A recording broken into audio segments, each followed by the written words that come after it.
Coucou les amis, j'espère que vous allez bien. Alors moi je suis très heureuse comme vous pouvez le voir. Je pense que le sourire se voit sur mon visage. Alors je suis dehors, je suis désolée, il y a du bruit, mais c'est comme ça. Alors je vous disais, je tourne cette vidéo dehors pour vous annoncer une fois de plus la sortie de mon patron, de mes patrons. Le top Gaga et le pantalon Boulou. J'ai tourné deux vidéos tutoriels pour vous montrer comment moi j'assemble aussi bien le pantalon que le top.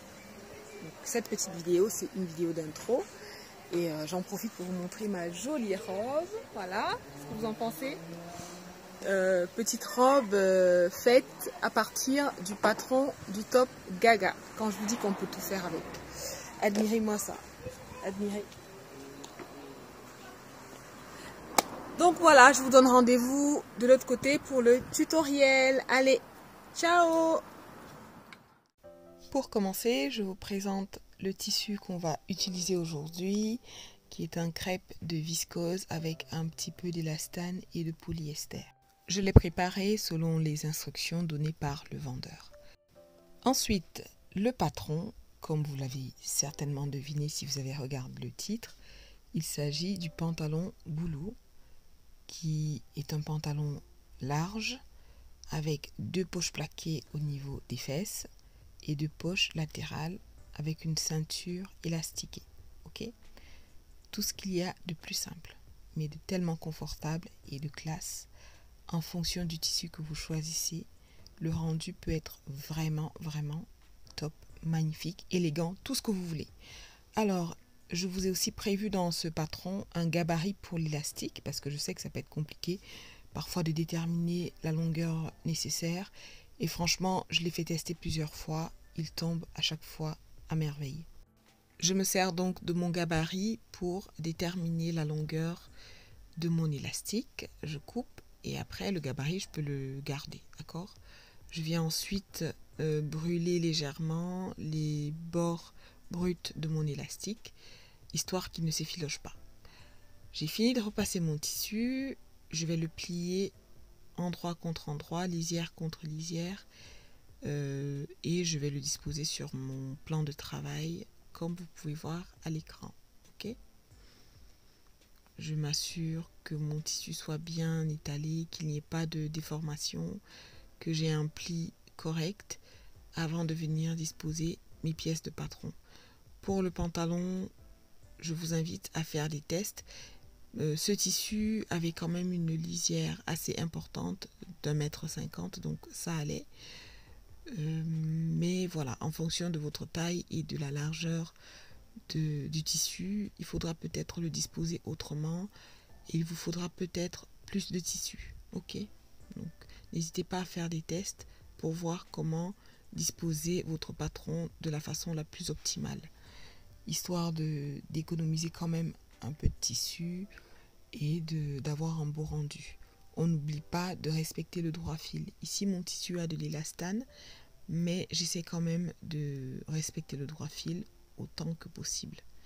Je trace les contours de mes patrons, de mes deux pièces de patron. Je trace les repères à la craie. Moi je travaille toujours à la craie. Vous pouvez utiliser d'autres choses. Bon, moi je trouve que la craie c'est plus pratique. Je vais ensuite venir reporter les repères de mes poches plaquées en procédant comme vous pouvez voir à l'écran avec un fil à bâtir ou un fil simple, mais du fil pas cher parce qu'on ne va pas gaspiller notre fil Gutermann pour ne pas les citer pour faire ça quoi. Vous voyez, je viens piquer au niveau des 4 angles de l'emplacement de la poche plaquée comme vous pouvez voir à l'écran et je laisse un peu de fil de chaque côté. Je coupe. Dans un premier temps, c'est tout ce que je fais. Lorsque je pique, je m'assure que mon patron soit toujours bien posé, qu'il n'y ait pas eu de décalage pour avoir quelque chose de correct.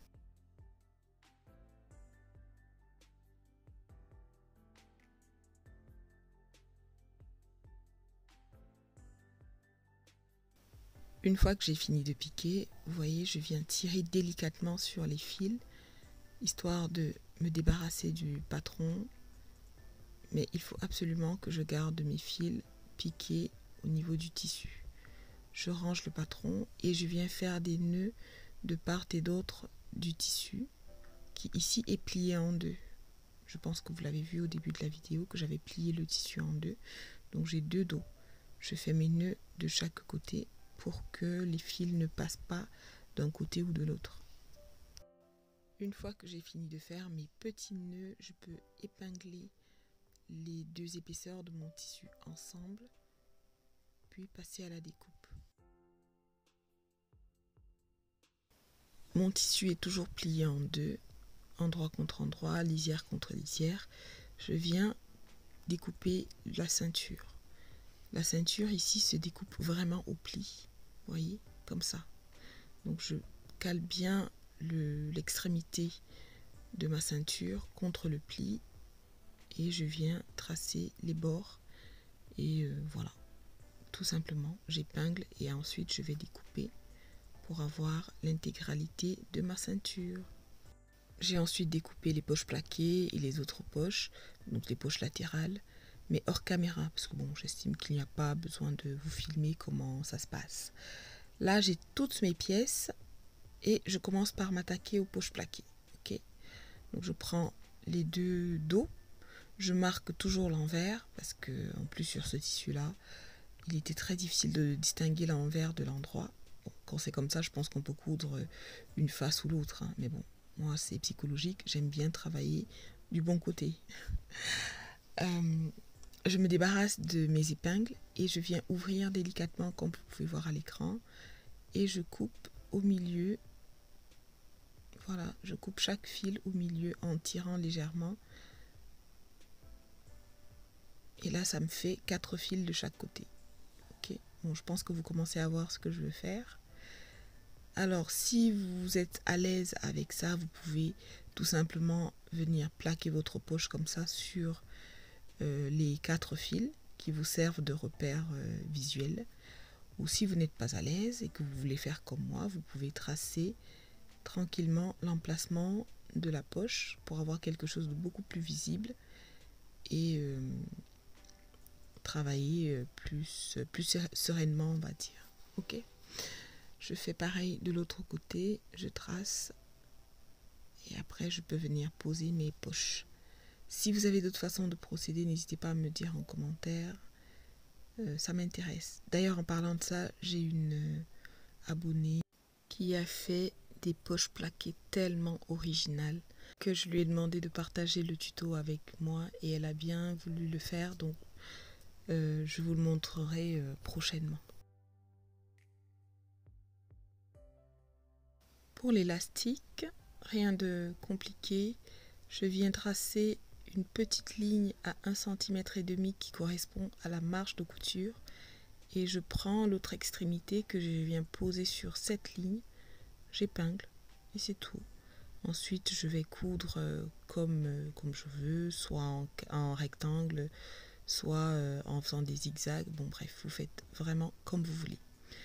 Ensuite les poches plaquées, comme vous pouvez voir, je mets l'endroit face à moi et je viens tracer des lignes à 1,5 cm qui correspondent au pli que je vais faire pour avoir ma poche plaquée toute jolie. Ensuite, je viens tracer une autre ligne à 5 cm. Bon, vous avez les repères sur le patron, mais moi j'avais la flemme de reporter, donc j'ai fait comme ça. Je sais que je ne vous montre pas le bon exemple, mais voilà, c'est pour vous montrer qu'on peut faire autrement, ok.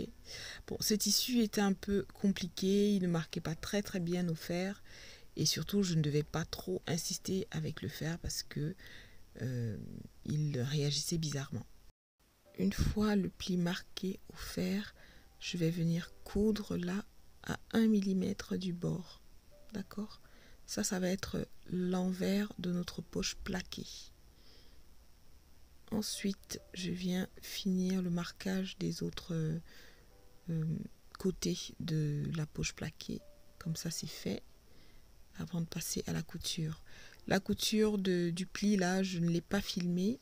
Je m'en suis aperçue après. Mais je pense que vous savez faire une couture à 1 mm du bord. D'accord? La ceinture. Alors, la ceinture, on l'a découpée au pli. On la garde telle que pliée là. endroit contre endroit, on aligne bien les bords et on vient épingler pour passer à la couture. N'hésitez pas à épingler autant que nécessaire si vous en avez besoin. Ensuite, n'hésitez pas à faire comme moi, à tracer vos lignes de couture. Comme je vous l'ai expliqué dans mes vidéos précédentes, c'est quelque chose que j'ai commencé à faire lorsque je débutais en couture et que je fais toujours aujourd'hui parce que j'aime ça, tout simplement. Et puis, ça me garantit de coudre correctement en respectant mes marges de couture. Hors caméra, j'ai surjeté absolument toutes les pièces qui pouvaient l'être. Donc voilà le résultat. Je vais pouvoir passer à la suite. Ici, je viens ouvrir au fer la couture que j'ai faite précédemment, à savoir celle de la ceinture. Je précise que cette couture va se situer dans le dos, donc c'est le milieu dos. Je viens plier, comme vous avez vu à l'écran, au niveau de la hauteur. Je plie bien, j'aligne bien mes bords parce que je vais devoir marquer les milieux, les quarts pour l'assemblage plus tard. Bon, là, c'est un tissu qui est un peu glissant, qui fuit un petit peu. Sur du coton, ça marque plutôt bien et en général, ce que je fais à cette étape, c'est que je repasse. Comme ça, j'ai les plis qui sont bien marqués et je n'ai pas besoin de trop me casser la tête. Vous avez vu, j'ai marqué mes milieux et mes quarts. Ensuite, je viens ici tracer une ligne à 1,5 cm de l'une des extrémités. Cette ligne me sera d'une grande utilité pour l'assemblage de la ceinture. Donc si vous êtes débutant, je vous invite à faire de même.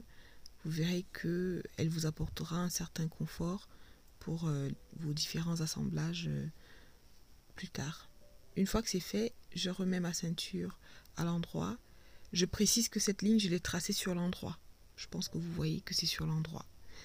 J'ai plié ma ceinture au niveau de la hauteur et là je viens insérer l'élastique bien au fond. Lorsqu'il s'agit d'un tissu qui marque bien au fer, je veux dire, il est plus facile de faire cette opération. Tandis que là, comme le tissu est un peu glissant et qu'il est un peu fuyant, je suis obligée de contrôler à chaque instant que les bords soient bien alignés et que l'élastique soit bien au fond de la ceinture. Donc j'épingle le long de la ligne que j'ai tracée à la craie. Et si vous respectez bien les dimensions du patron, que vous découpez bien soigneusement en respectant les instructions, en principe, cette opération ne devrait pas être compliquée.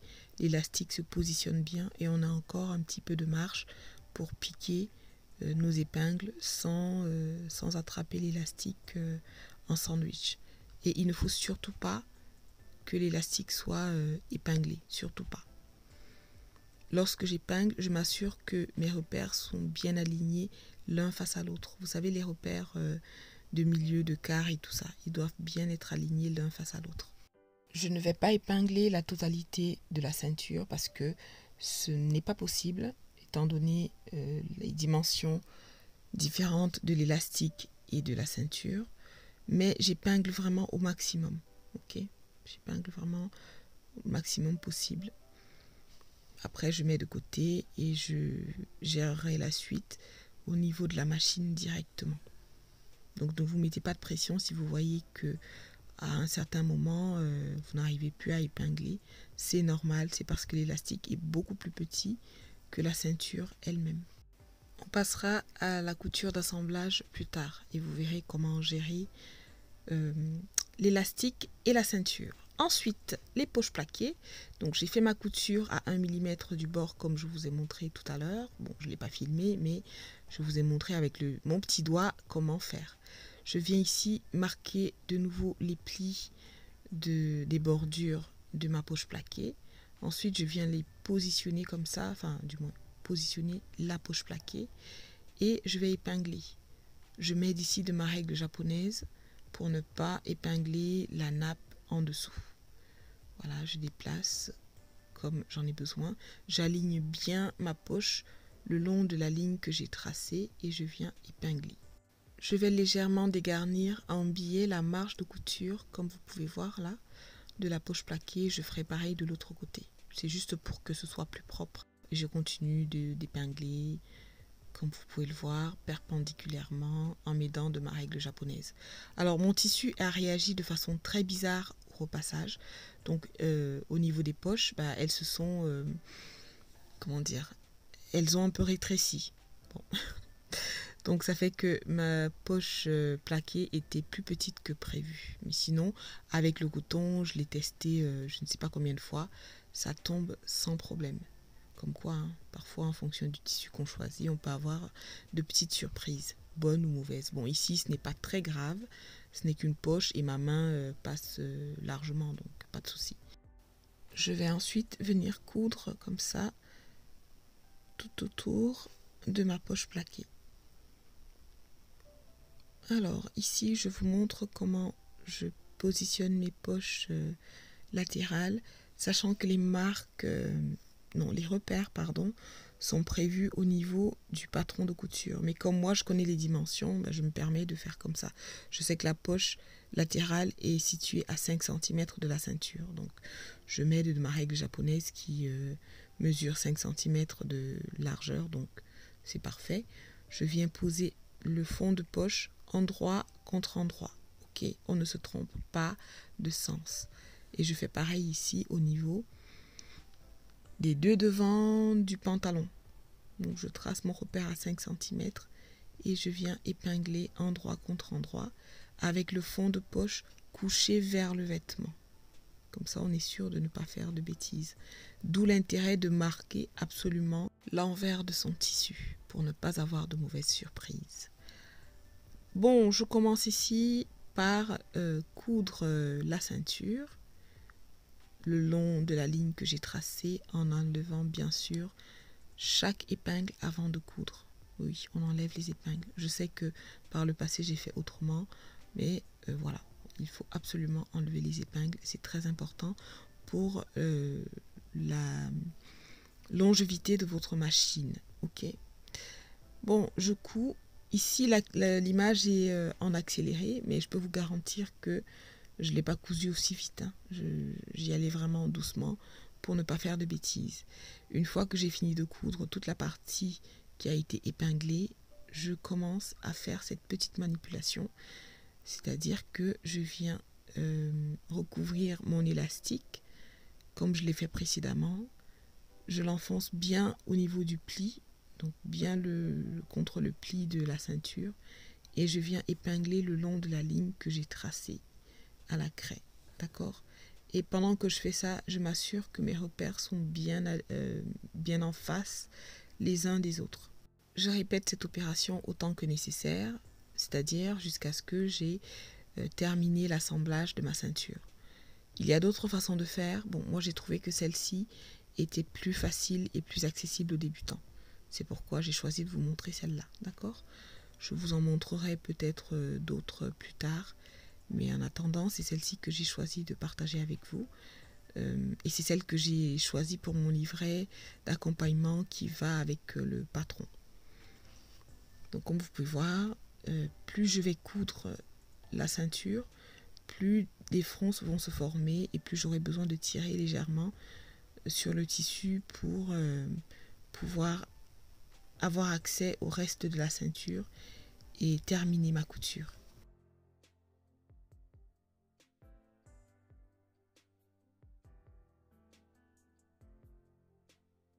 Alors, je ne l'ai pas précisé, mais cette couture se fait au point droit, d'accord? On commence par un point d'arrêt et on termine par un point d'arrêt, tout simplement. Je ne l'ai pas précisé, mais je pense que ça se voit. Bon, je me dis, si jamais vous avez un doute, autant le préciser. Une fois que j'ai fini de coudre ma ceinture, vous voyez ce que ça donne. On a déjà de jolies petites fronces qui se sont formées là. J'aime beaucoup cette ceinture. Honnêtement, j'aime beaucoup. C'est pratique, on enfile par le bas du corps ou par le haut du corps et le tour est joué. Alors ensuite, je viens coudre les poches latérales en commençant ma couture par un point d'arrêt et en la terminant par un point d'arrêt. Aussi simple que ça. Ensuite, les poches plaquées, comme vous pouvez voir, je commence la couture le long de la première couture que j'ai faite à 1 mm. Donc je fais une espèce de rectangle pour bien maintenir le haut de la poche. Ensuite, je vais tout simplement coudre en suivant la forme de la poche, c'est-à-dire le rectangle, et en n'oubliant pas d'enlever les épingles que j'ai disposées un peu plus tôt lorsque j'ai commencé le projet.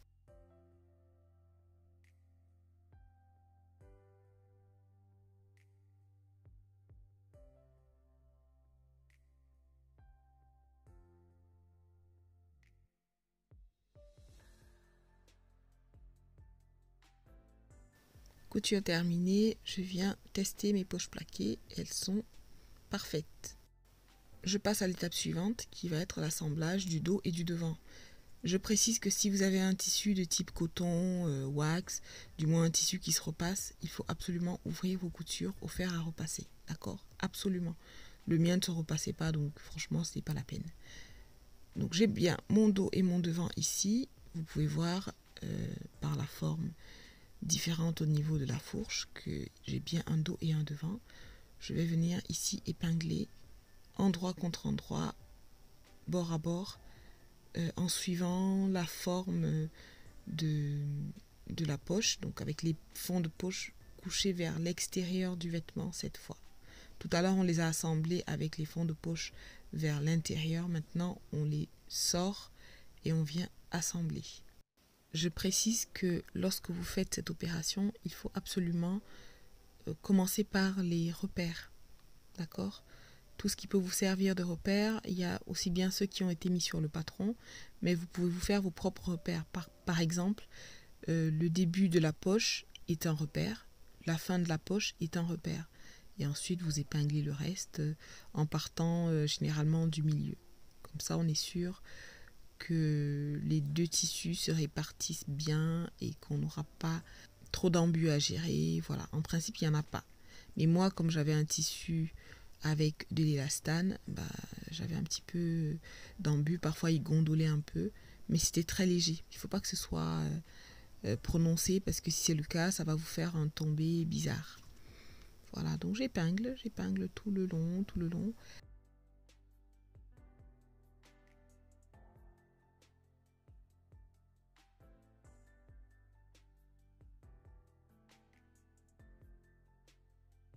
Ensuite, je viens épingler au niveau de l'entrejambe. Ici, c'est un peu délicat parce que parfois, on peut avoir un peu d'embus à gérer. Donc, il faut bien faire correspondre les deux extrémités. On les aligne bien bord à bord, endroit contre endroit. Et on vient épingler en partant toujours du milieu et en essayant de répartir les tissus du haut et du bas. Voilà, on tire légèrement pour bien épingler et que ce soit bien plat. Vous voyez que j'ai le tissu qui gondole un peu, celui du haut. Je pense que c'est celui de l'entrejambe dos. Donc ça arrive, mais il faut vraiment bien s'y prendre pour épingler. On passe à la couture de ces deux pièces. Donc on commence par un point d'arrêt. Alors moi, au niveau de l'assemblage des poches latérales, je fais toujours un point d'arrêt, donc un petit aller-retour, avant de changer d'angle. Vous voyez là par exemple, je vais devoir changer d'angle pour coudre en suivant la forme de la poche. Je fais toujours ce petit aller-retour parce que ça solidifie la couture de la poche, tout simplement. Et je vais faire pareil au niveau de la fin de la poche, vous allez voir. Je fais toujours un petit aller-retour de 2-3 points, histoire de bien solidifier. Alors ici, il faut absolument coucher toutes les coutures vers la poche, vers le fond de poche, absolument, pour avoir quelque chose de joli. Sinon, ça part dans tous les sens et ça peut être bizarre. Donc, on vient faire le petit aller-retour et après, on va continuer l'assemblage en suivant la forme du pantalon, tout simplement.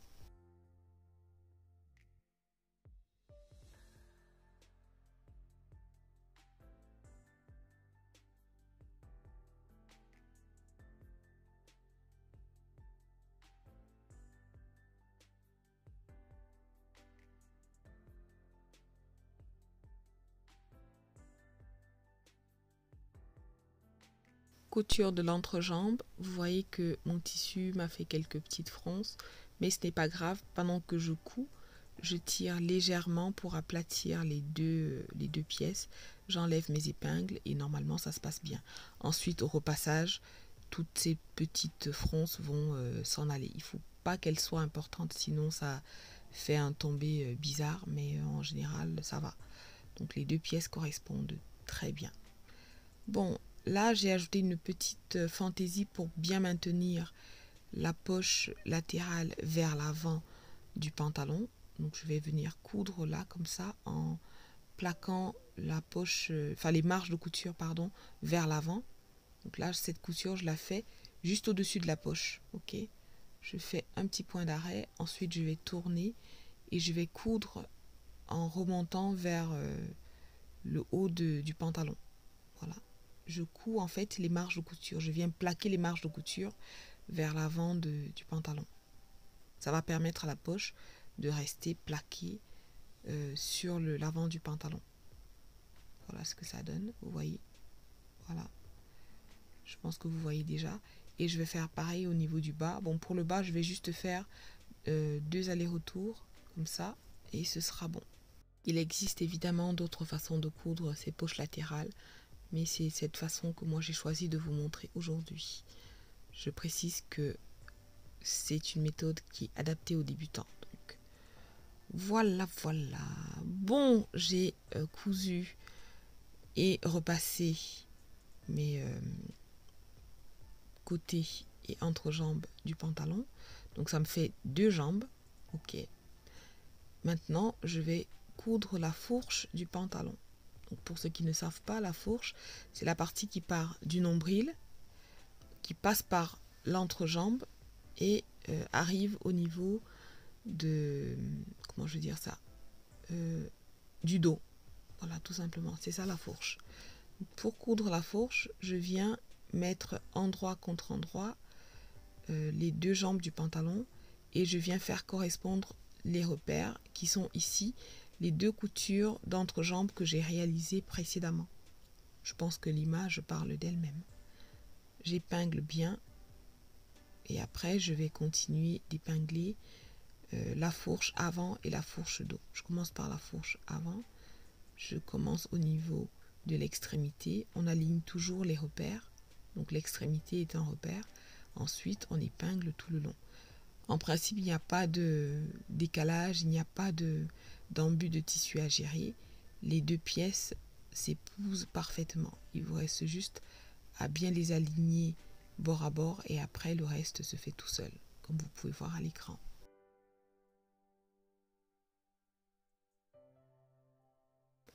La fourche avant est terminée, je m'attaque à la fourche dos. Pareil, je commence par les 2 extrémités que j'aligne bord à bord, j'épingle.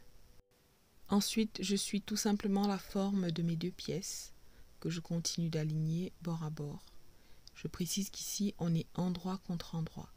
De toutes les façons, vous ne pouvez pas faire autrement. Parce que si vous... Enfin, je ne vois pas comment vous pourriez faire autrement. D'accord? Là, vous êtes obligé d'épingler comme ça. Et vous voyez que petit à petit, notre pantalon prend forme. Et je ne sais pas si vous ressentez la même joie que moi.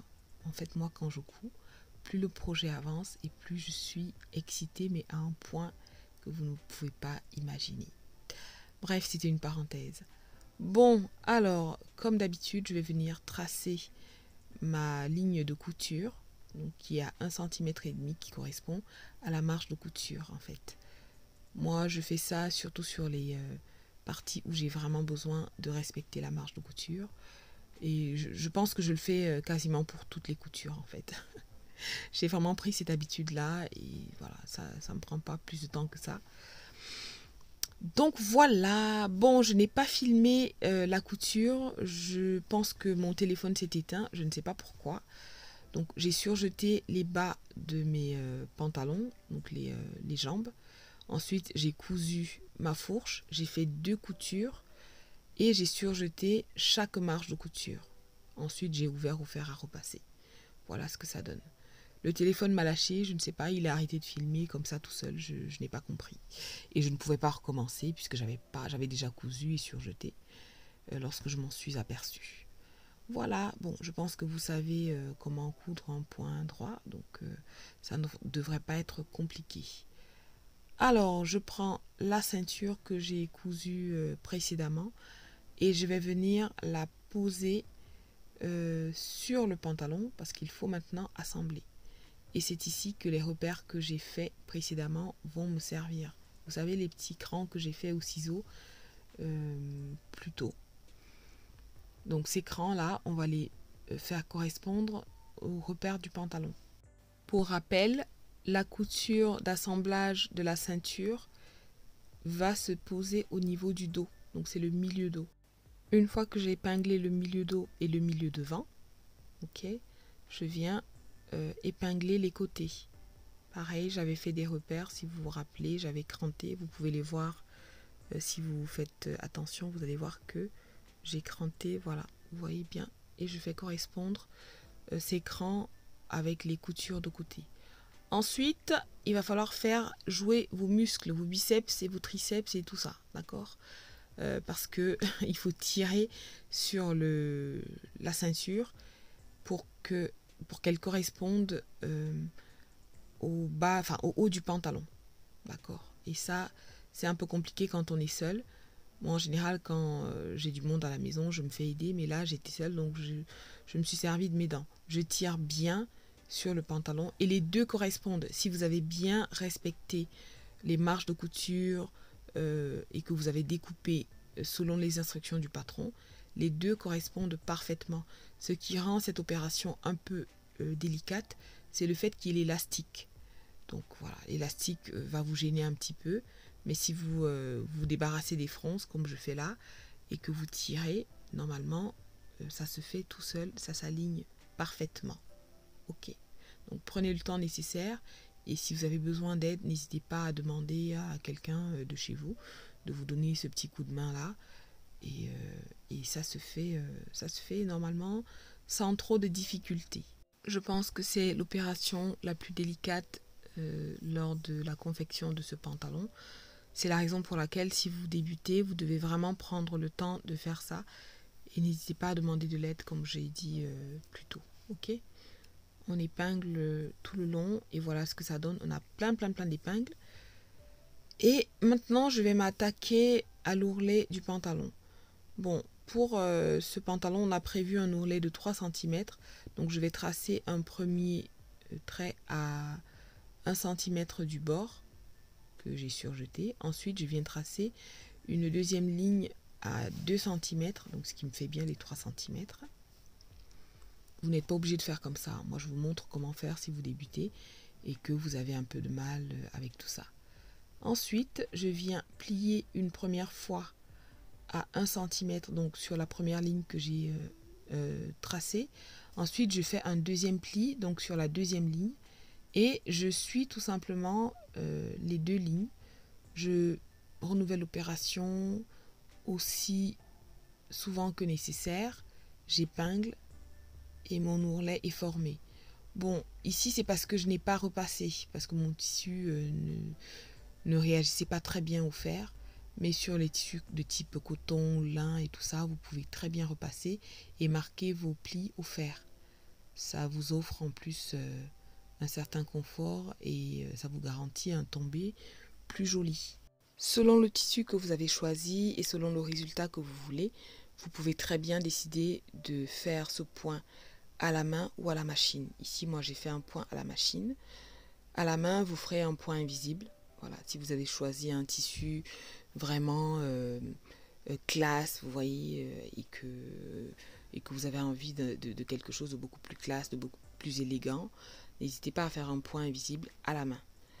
Ici, on est sur un pantalon basique, donc moi, je vais faire mon point à la machine et c'est tout. Et c'est tout. Du moins pour les jambes.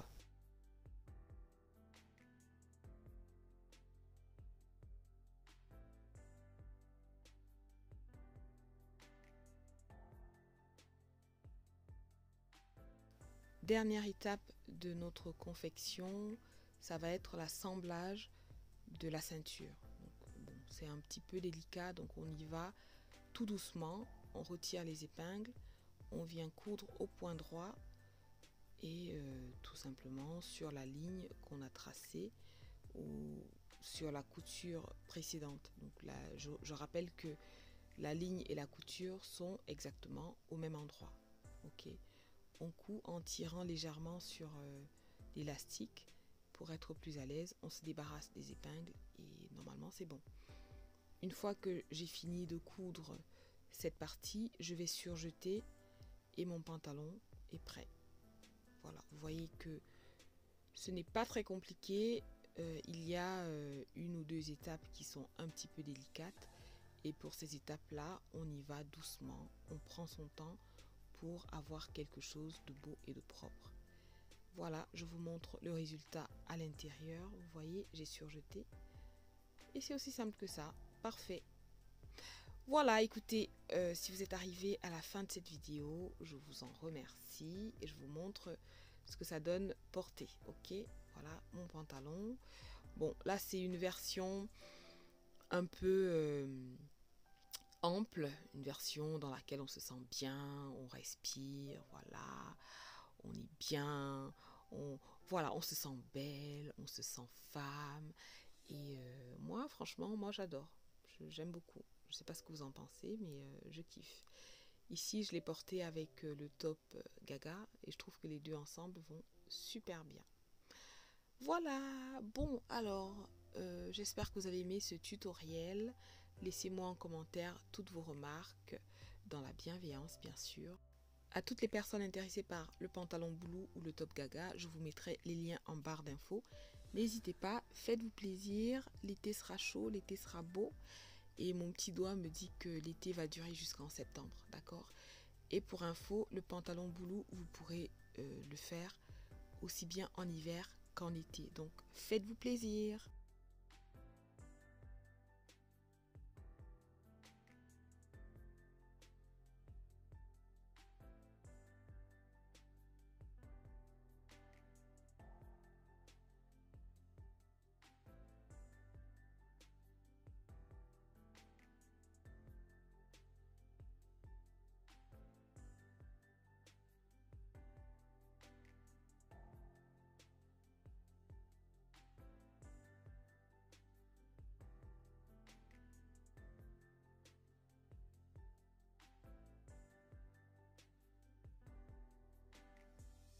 Avant de partir, n'oubliez pas de vous abonner si ce n'est pas déjà fait, à liker, à me dire ce que vous avez pensé de la vidéo.